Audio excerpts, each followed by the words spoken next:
복음의 비친 자 최명준 목사의 푸른 초장입니다. 이 방송을 모시는 모든 분들께 성삼위 하나님의 특별하신 위로와 소망이 가득 넘쳐나시기를 축복합니다. 본 방송을 보시고 구독과 좋아요를 눌러주시는 것은 물질은 들지 않지만 복음 선교 방송에 동참하시게 되는 것입니다. 최명준 목사의 푸른 초장에 들어오시면 요한계시록의 기본적인 개관을 비롯하여 1장에서부터 강의한 동영상이 올려져 있습니다. 또 성경을 알아라는 동영상에는 창세기부터 시작하여 유다서까지 계속하여 알기 쉬우면서도 깊이 있는 말씀으로 강의하여 올려드릴 것입니다. 많은 시청 바라겠습니다.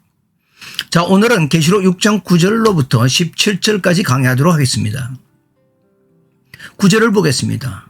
다섯째 인을 떼실 때 내가 보니 하나님의 말씀과 그들이 가진 증거로 말미암아 죽임을 당한 영혼들이 제단 아래에 있어. 다섯째 인의 장면은 지상에서 전개되고 있던 첫째부터 넷째까지의 재앙을 잠시 중단하고 천상에 있는 순교자들의 호소하는 광경을 보여주고 있는 것입니다. 그렇다면 죽임을 당한 영혼들은 누구를 말하는 것입니까? 박해와 핍박에도 예수 그리스도에 대한 정절의 믿음을 지킴으로 억울하게 도살당한 순교자들을 말합니다. 이 순교자들은 공감 복음에서 복음 전고로 인한 순교가 여러 모양으로 예고가 되어 있습니다. 마태복음 24장 9절에서 10절, 마가복음 13장 9절에서 13절, 누가복음 21장 12절에서 18절에서 이와 같이 종말에 일어날 현상들에 대해서 말씀하고 있는데 그 중에 마태복음 24장 9절에서 10절 말씀만 보겠습니다. 그때 사람들이 너희를 환난에 넘겨주겠으며 너희를 죽이리니 너희가 내 이름 때문에 모든 민족에게 미움을 받으리라. 그때 많은 사람이 실족하게 되어 서로 잡아주고 서로 미워하겠으며 하고 말씀하고 있습니다. 예수님의 이름을 믿는 자가 그 이름 때문에 환난을 받고 죽임을 당하게 되는 때가 온다는 것입니다. 그렇게 죽임당한 영혼들이 제단 아래에 있다고 하는데 이 제단은 헬라어로 디아스테리온이라고 합니다. 이것은 분향단이 아니라 성전 바깥들의 번제단을 말하는 것으로 여기 제단 아래 그 피가 쏟아져 있는 희생자들의 영혼을 순교자의 피를 하나님께 바쳐주기 위하여 흘린 희생제물의 피와 같이 고귀한 가치를 지닌 것으로 보고 있는 것입니다. 결국 순교자들의 순교는 하나님께 드려진 산제물임을 암시하고 있는 것입니다. 자, 10절에 큰 소리로 불러 이르되 거룩하고 참되신 대주제여 땅에 거하는 자들을 심판하여 우리 피를 갚아주지 아니하시기를 어느 때까지 하시려 하나이까 하니. 본절에서는 하나님의 말씀과 예수 그리스도의 증거로 인하여 죽임을 당한 순교자들이 하나님께 탄원을 합니다. 대주제여 하고 부르는데 이 대주제라는 말은 헬라어로 데스포테스라는 말로 절대적인 소유권과 무한한 권력을 가진 주인, 즉 역사의 주관자이시며 심판자이신 하나님을 말씀하는 것입니다.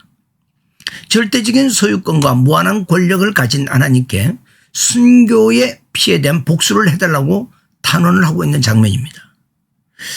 이 탄원은 하나님의 공의와 영광을 위하여 하나님의 정의 구현을 위하여 즉 하나님 나라의 완성에 대한 교회들의 간절한 염원을 말하는 것이지 인간적인 복수를 해달라는 말은 아닌 것입니다. 계시록 8장 3절에서 5절을 보시면 이 장면이 이해가 되실 것입니다. 계시록 8장 3절에서 5절입니다. 또 다른 천사가 와서 제단 곁에 서서 금향료를 가지고 많은 향을 받았으니 이는 모든 성도의 기도와 합하여 보좌 앞 금제단에 드리고자 함이라. 향년이 성도의 기도와 함께 천사의 손으로부터 하나님 앞으로 올라가는지라. 천사가 향로를 가지고 제단에 불을 담아다가 땅에 쏟음에 우레와 음성과 번개와 지진이 나더라. 아멘. 그러니까 박해와 탄압을 받는 성도들이 탄원의 기도를 합니다. 하나님의 응답으로 제단에 불을 담아 땅에 쏟게 되는 심판이 임하게 되는 것입니다. 그렇다면 이렇게 탄원하는 장면이 계시하는 바는 무엇입니까? 하나님의 답변이 목적입니다. 아벨의 피가 호소하듯 순교자의 피도 하나님께 호소하고 있고 이들의 호소는 온 역사를 통해 계속된다는 것을 보여주고 있는 것입니다. 계시록 20장 4절에서는 이러한 탄원의 기도의 응답이 실현된 장면을 보여주고 있습니다. 계시록 20장 4절 또 내가 보좌들을 보니 거기에 앉은 자들이 있어 심판하는 권세를 받았더라. 또 내가 보니 예수를 증언함과 하나님의 말씀 때문에 목뱀을 당한 자들의 영혼들과 또 짐승과 그의 우상에게 경배하지 아니하고 그들의 이마와 손에 그의 표를 받지 아니한 자들이 살아서 그리스도와 더불어 1000년 동안 왕노릇하니.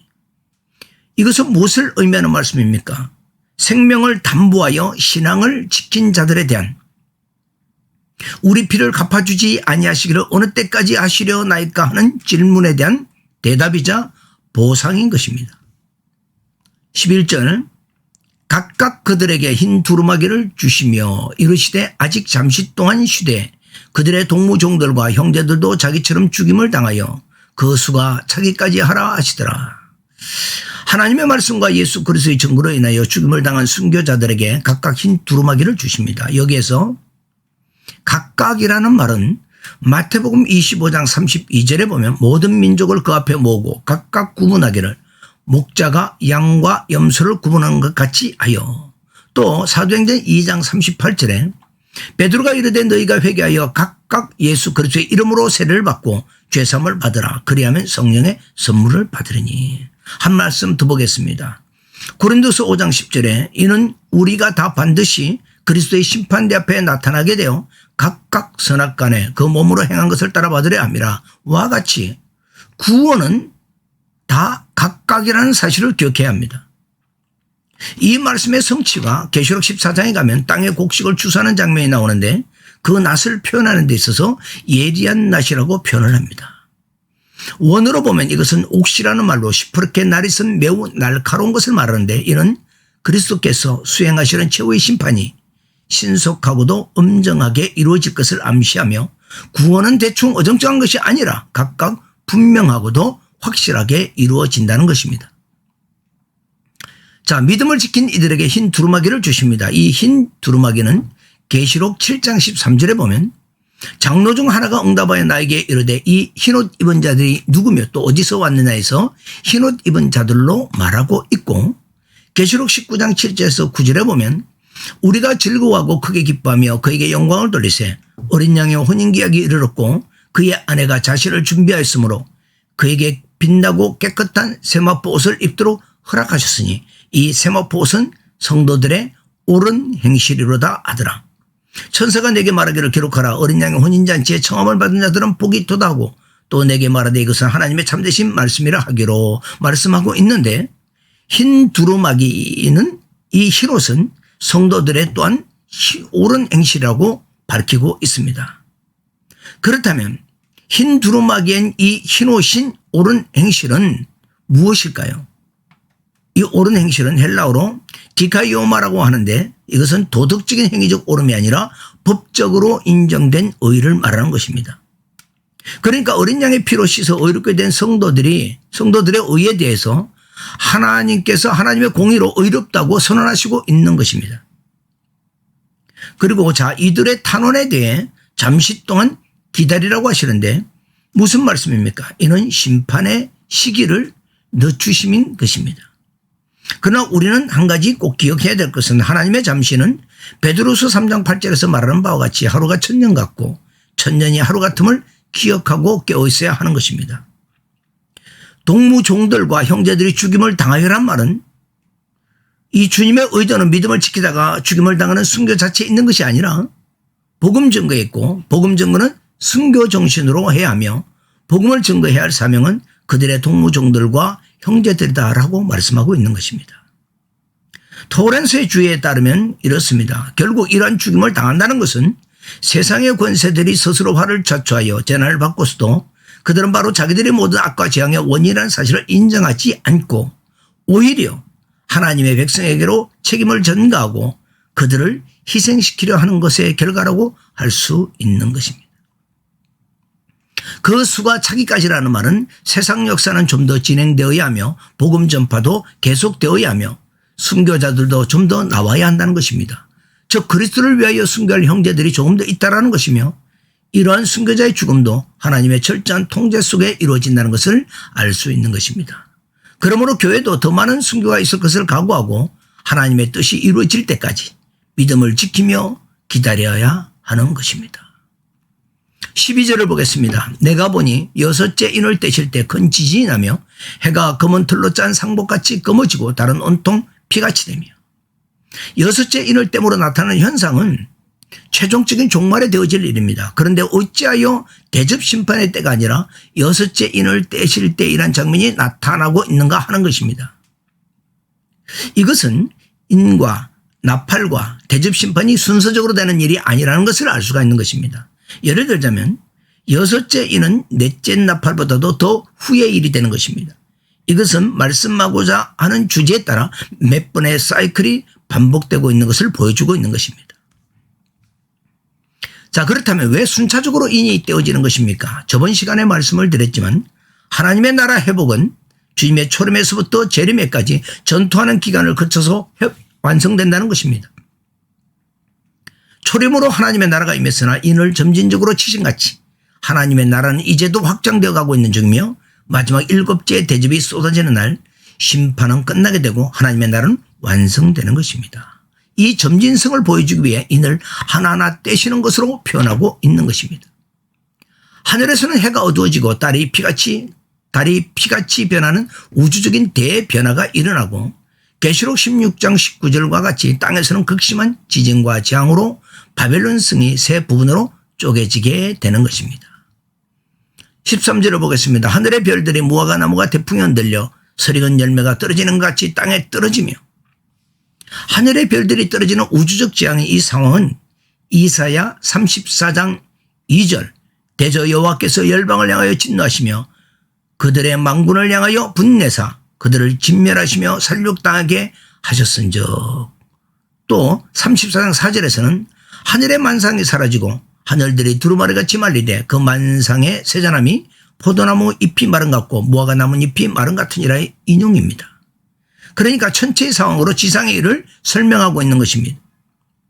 14절에 하늘은 두루마리가 말리는 것 같이 떠나가고 각 산과 섬이 제자리에서 옮겨지매.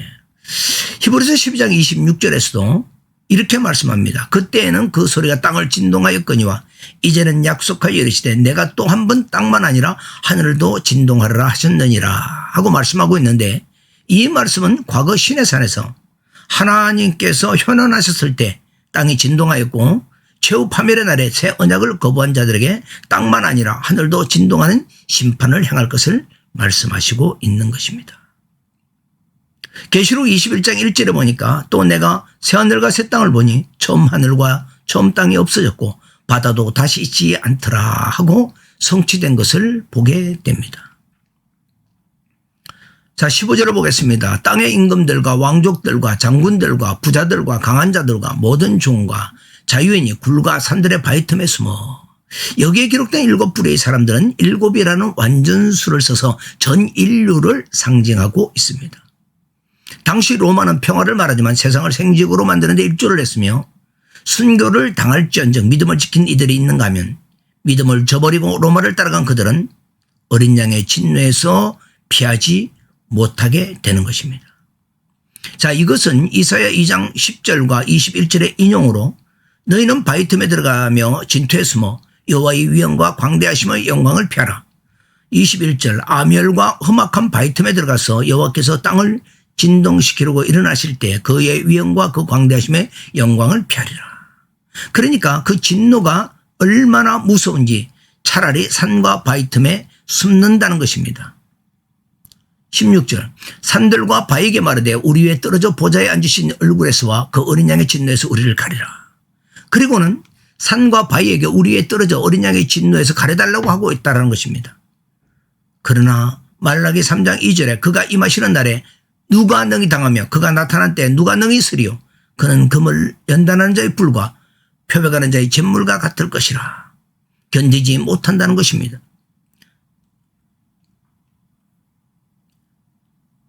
또 나홈서 1장 5절에서 6절에 보면 그로 말미암아 산들이 진동하며 작은 산들이 높고 그 앞에서는 땅 곧 세계와 그 가운데 있는 모든 것들이 솟아오른도다. 누가 능히 그의 분노 앞에 서며 누가 능히 그의 진노를 감당하랴. 그의 진노가 불처럼 쏟아지니 그로 말미암아 바위들이 깨지는도다. 그렇습니다. 하나님의 진노의 불 앞에 아무도 설 수 없습니다. 바위라고 견디겠습니까? 바위에게 가려달라고 울부짖으나 그 바위도 견디지 못하고 깨져버린다는 것입니다. 그렇다면 진노에서 가릴 수 있는 것은 무엇입니까? 결코 산과 바위가 아니라 로마서 4장 7절에 불법이 사함을 받고 죄가 가려짐을 받는 사람들은 복이 있고 하는 오직 복음뿐인 것입니다. 이렇게 하나님의 진노나 하나님의 나라 건설에 대적하는 자들에게 임하는 불가피한 심판인 것입니다. 17절에 그들의 진노의 큰 날이 이르렀으니 누가 능히 서리오 하더라. 이런 진노의 큰 날이 이르렀으니 누가 설 수 있겠느냐 하는 질문을 던지고 있습니다. 진노의 큰 날은요, 요한복음 7장 37절에 명절 끝날 곧 큰 날에 예수께서 서서 외쳐 이르시되 누구든지 목마르거든 내게로 와서 마시라와 같이 구원받는 자들은 명절이 됩니다. 그러나 구원받지 못한 다른 쪽은 진노의 날이 된다라는 것입니다. 요엘서 2장 11절에 여호와께서 그의 군대 앞에서 소리를 지르시고 그의 진영은 힘이 크고 그의 명령을 행하는 자는 강하니 여호와의 날이 크고 힘이 두렵도다. 당할 자가 누구이라 하고 말하고 있습니다. 또한 로마서 1장 18절에는 하나님의 진노가 불의로 진리를 맞는 사람들의 모든 경건하지 않음과 불의에 대하여 하늘로부터 나타나느니 하고 있습니다. 스마냐 1장 14절에 18절에서도 자세히 마지막 심판의 현장을 묘사하고 있는데 그중에 15절만 보면 그날은 분노의 날이요 환난과 고통의 날이요 황폐와 패망의 날이요 캄캄하고 어두운 날이요 구름과 흑암의 날이요 하고 하나님의 분노의 심판을 말씀하고 있는 것입니다. 그러니까 5장과 7장 사이에 진노의 큰 날이 등장하고 있는데 진노의 큰 날 이전에 작은 종말들을 끊임없이 일어나고 있는 세상을 보면서 그 작은 종말들을 겪어내면서 결국 궁극의 종말로 치닫게 되지만 하나님의 백성들은 하나님의 경고를 알아듣고 하나님께로 돌이켜 구원을 얻으며 이미 구원을 얻은 자들은 자신을 돌아보고 자신의 삶을 세상과는 구별되게 거룩으로 돌이켜야 한다는 것입니다. 이제 누가 하나님의 진노 앞에 서리하는 이 질문에 7장 9절에서 답을 하고 있습니다. 7장 9절에 이 일 후에 내가 보니 각 나라와 족속과 백성과 방언에서 아무도 능히 셀 수 없는 큰 무리가 나와 흰옷을 입고 손에 종려가지를 들고 보좌와과 어린 양 앞에 서서 하고 서 있는 사람 큰 무리가 있고 그들은 흰옷을 입은 것을 볼 수가 있는 것입니다. 자, 그렇다면 재앙의 의미는 무엇입니까? 회개하고 복음, 즉 어린 양을 믿으라는 메시지인 것입니다. 그래서 1절에서 인을 때는 어린 양, 즉 구원을 말하고 있고 16절에서는 어린 양의 진노를 말하고 있는 것입니다. 그래서 진노하시기 전에 구원하심을 먼저 말하고 있음을 우리는 기억해야 할 것입니다. 결국 6장에서 말하고자 하는 의미는 인을 떼시는 어린 양은 우리를 하나님 앞에 설 수 있게 해주시는 은혜이며 이를 거절한다면 보좌에 앉으신 이와 어린 양의 진노만 있을 뿐이다 하는 것입니다. 돈도 권력도 명예도 아닙니다. 오직 복음만이 주 앞에 설 수 있게 해주는 것이며 복음을 거절한다면 어린 양의 진노만 있을 뿐입니다. 오늘은 여기까지 하겠습니다. 이 방송을 보시는 모든 분들께 주의 평강이 임하시기를 축복합니다.